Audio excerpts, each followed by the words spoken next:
અર્પિતા પટેલ. આપ જોઈ રહ્યા છો પબ્લિક ઇન્ડિયા ન્યૂઝ ગુજરાતી. સમાચાર મળી રહ્યા છે દાહોદ જિલ્લા. પબ્લિક ઇન્ડિયા ન્યૂઝ દ્વારા પાણીયા ગામના જંગલ વિસ્તારમાં ગેરકાયદેસર રીતે ફેંકાયેલ મેડિકલ વેસ્ટ અંગેના સમાચાર પ્રકાશિત કરવામાં આવ્યા હતા.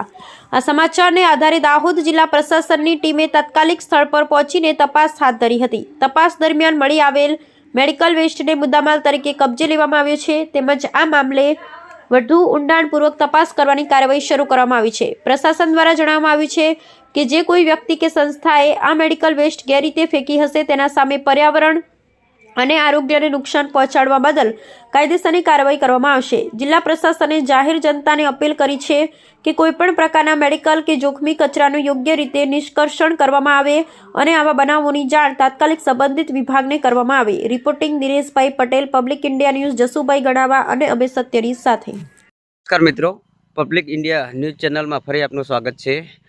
આપનું શું નામ છે સાહેબ? ડૉક્ટર અંકિત ધીંગા. આપને કેવી રીતના માહિતી મળી હતી કે મેડિકલ વેસ્ટ અહીંયા પડેલો છે? મીડિયા દ્વારા આવ્યું હતું વોટ્સઅપ પર, તો અમને પાણીયા ગામે મેડિકલ વેસ્ટ છે એમ માહિતી મળી મીડિયાના સમાચાર દ્વારા.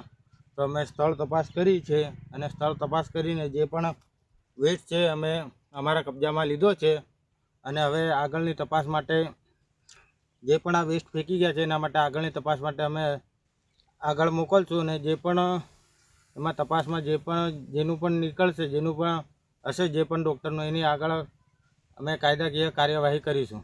જે 3 મહિના અગાઉ પકડ્યો હતો એનું કાર્યવાહી ક્યાં સુધી આવી?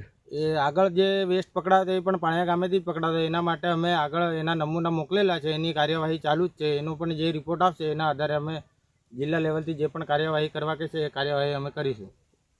પબ્લિક ઇન્ડિયા ન્યૂઝ ગુજરાતીમાં સમાચાર જોવા માટે ચેનલને લાઈક કરો, શેર કરો, સબસ્ક્રાઇબ કરો અને બેલ આઇકન પ્રેસ કરો જેથી આપને નોટિફિકેશન